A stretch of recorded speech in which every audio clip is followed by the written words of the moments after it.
নমস্কার বন্ধুরা, বongradhuni রান্নাঘরে ফিরে এলাম আরও একটি নতুন পর্বে। বন্ধুরা, শীত চলে যাচ্ছে, এই সময় বাজারে অনেক কমে কড়াইশুঁটি পাওয়া যায়। কড়াইশুঁটিগুলো ছাড়িয়ে নিয়েছি, কড়াইশুঁটির খোসাগুলো আমি সার্ভ করার জন্য রেখে দিলাম। আর এই কড়াইশুঁটিগুলোকে কিভাবে সংরক্ষণ করবেন বন্ধুরা, সেটাই আপনাদের সঙ্গে আমি শেয়ার করেছি। প্রথমে কড়াইশুঁটি ছাড়িয়ে রেডি করে নিয়েছি, আর এখানে একটা পাত্রের মধ্যে গরম জল বসিয়ানো হয়ে গেছে। জলটা যখন গরম হয়েছে সেই সময় এখানে নরম নুন আর মিষ্টিটা দিয়ে দেবো।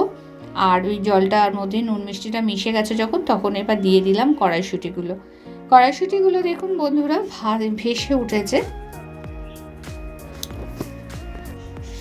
যেই কড়াইশুঁটিগুলো ভেসে উঠেছে সেগুলোকে আমি বাদ দিয়ে দেবো, সেগুলোকে ছেঁকে তুলে নেব। কারণ এই কড়াইশুঁটিগুলো সংরক্ষণের পক্ষে ভালো না। যে সমস্ত কড়াইশুঁটিগুলো পড়ে গেছে নিচে, কড়াইয়ের মধ্যে জলের নিচে পড়ে আছে, সেই কড়াইশুঁটিগুলো সংরক্ষণের পক্ষে খুবই ভালো হবে। এটা বন্ধুরা আপনারা খেয়াল রাখবেন। দেখুন বন্ধুরা, 2 মিনিট অপেক্ষা করছি আমি। জাস্ট জলটা উতলানো আসছে, তার মধ্যেই কিন্তু সমস্ত কড়াইশুঁটি ভেসে উঠবে। কড়াইশুঁটি কিন্তু আমরা সেদ্ধ করব না, হালকা একটু গরম জলে জাস্ট দিয়েই আবার তুলে নেব। যখন কড়াইশুঁটিগুলো সবকটা কড়াইশুঁটি যেগুলো নিচে পড়েছিল সেই সমস্ত কড়াইশুঁটিগুলো ভেসে উঠেছে, সেই কড়াইশুঁটিগুলো একবারে আমি তুলে নিচ্ছি। খুব তাড়াতাড়ি তুলতে হবে। এই পাশে একটা ঠান্ডা জল রেডি করে রেখেছি আগের থেকে, ফ্রিজের জল। তার মধ্যে গরম অবস্থা থেকে কড়াই থেকে তুলে নিয়ে আবার ওই ঠান্ডা জলটার মধ্যে সঙ্গে সঙ্গে দিয়ে দিচ্ছি। এবারও দেখুন কড়াইশুঁটিগুলো কিন্তু ভেসে আছে। কিন্তু দুর্দান্ত একটা মজার ঘটনা যেটা হচ্ছে, আমি এই আইসগুলো যখন দিয়ে দিলাম তখন দেখুন বন্ধুরা কড়াইশুঁটিগুলো সব আস্তে আস্তে আবারও নিচে ডুবে গেল। এরপরে আইসগুলো যতক্ষণ গলছে ততক্ষণ আমি অপেক্ষা করব ওই টেম্পারেচারটা ব্যালেন্স করার জন্য, যখন নাকি কড়াইশুঁটিগুলো সমস্ত কড়াইশুঁটি নিচে ডুবে যাবে। এই কড়াইশুঁটিগুলো যখন এবার সমস্ত নিচে ডুবে গেছে, দেখুন বন্ধুরা আমি এবার এখান থেকে তুলে নেব, জলটা ঝরিয়ে নেব। জল ঝরিয়ে এই জলের থেকে কড়াইশুঁটিগুলোকে আলাদা করে নিচ্ছি, একটা পাত্রে রাখবো জলটা ঝরিয়ে নিয়ে। বন্ধুরা, আমার ভিডিওটা দেখে যদি আপনাদের একটু ভালো লাগে, তাহলে আপনার পরিচিতির মধ্যে, বন্ধু বান্ধব, আত্মীয় স্বজন সকলের মধ্যে শেয়ার করুন। আপনি যদি দেখে এটা উপকৃত হন, তাহলে আপনার যারা প্রিয়জনেরা রয়েছেন তারাও উপকৃত হবেন। বন্ধুরা, এইভাবে তুলে নিচ্ছি কড়াইশুঁটিটা, জল ঝরিয়ে নেব। ওপর থেকে কড়াইশুঁটিগুলো আস্তে আস্তে ছড়িয়ে দিচ্ছি কিচেন টাওয়ালটার ওপরে। কিচেন টাওয়ালে জলটা সুপ করে নেবে। ওপর দিয়ে হালকা করে দেব, কারণ বাটিতে নিচে কিন্তু খানিক জল রয়েছে, সেই জন্য জলটা যাতে না পড়ে সেই কারণে আমি আস্তে আস্তে ওপর দিয়ে ছড়িয়ে দিচ্ছি। হ্যাঁ, এই যে বাটির জলটা কিন্তু বাটিতেই রয়ে যাবে, ওটা ফেলে দিতে হবে। জলটাকে সম্পূর্ণ টানিয়ে নিতে হবে, শুকনো করে নিতে হবে। এইভাবে টাওয়ালের ওপরে দেওয়া মানে টাওয়ালটা ভিজে যাচ্ছে, পুরো জলটা টেনে নিচ্ছে।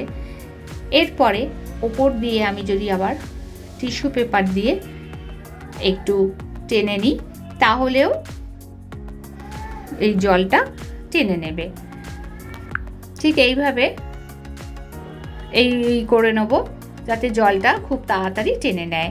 এবার এই পাত্রটা এইভাবে আবারও ছড়িয়ে দিলাম, দিয়ে আর এই ওপর দিয়ে টিস্যু পেপার দিয়ে ভালো করে জলটা টানিয়ে নিচ্ছি। দেখুন বন্ধুরা, টিস্যু পেপারটাও ভিজে যাচ্ছে, আর নিচে যে টাওয়ালটা রয়েছে, কিচেন টাওয়ালটা, সেটাও কিন্তু ভিজে গেছে। সেটা আপনাদের দেখাচ্ছি। দেখুন বন্ধুরা, যে এটা কিভাবে কতটা জল ছিল সবটা টেনে নিয়ে টাওয়ালটা ভিজিয়ে দিয়েছে। এবার ওপর থেকে যে টিস্যু পেপারগুলো দিয়ে আমি নিচ্ছি, টিস্যু পেপারটাও ভিজে যাচ্ছে। তার মানে পুরো জলটা যতক্ষণ না বেরোচ্ছে ততক্ষণ এটাকে কিছু করা যাবে না।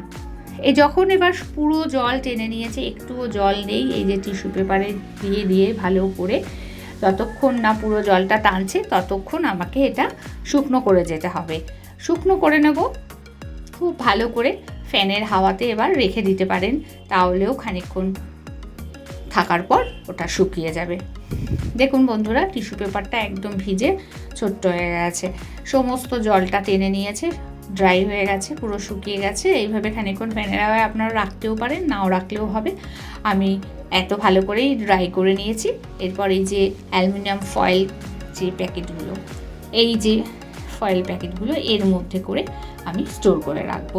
বন্ধুরা, এর আগে আপনাদের সঙ্গে শেয়ার করেছিলাম কাঁচা কড়াইশুঁটি খোসা সমেত রাখলে অনেক সময় জায়গাও বেশি লাগে, আবার খোসাটাও পচে যায়। সেই জন্য খোসাটা ছাড়িয়ে কাঁচা অবস্থায় কিভাবে সংরক্ষণ করবেন সেটা আপনাদের সঙ্গে আমি শেয়ার করেছিলাম। এইবার এই যে সেটা তো 3 মাস 4 মাসের জন্য রাখা যায় সংরক্ষণ করে, আর এইভাবে যদি আপনারা রাখেন তাহলে কিন্তু এটা 1 বছর থাকবে। বাড়িতে অবশ্যই একবার ট্রাই করবেন। আজকে এই ভিডিওটা আপনাদের সঙ্গে শেয়ার করলাম। আপনারা আমার এই ভিডিওটা দেখলেন, আমার সঙ্গে থাকলেন, তার জন্য অসংখ্য ধন্যবাদ। ছোট এরকম ভিডিও আপনাদের সঙ্গে শেয়ার করব, আপনারা দেখুন আর আমার পাশে থাকুন, প্রচুর শেয়ার করুন। নতুন বন্ধুরা সাবস্ক্রাইব করে পাশে থাকা বেল আইকনটি প্রেস করে দেবেন, তাহলে প্রত্যেক দিন নতুন ভিডিও পৌঁছে যাবে সবার প্রথম। তাহলে আজ বন্ধুরা এই পর্যন্ত, ফিরে আসছি পরবর্তী ভিডিও নিয়ে পরবর্তী সময়। ভালো থাকবেন, সুস্থ থাকবেন, দেখা হচ্ছে পরের ভিডিও নিয়ে। সঙ্গে থাকার জন্য ধন্যবাদ।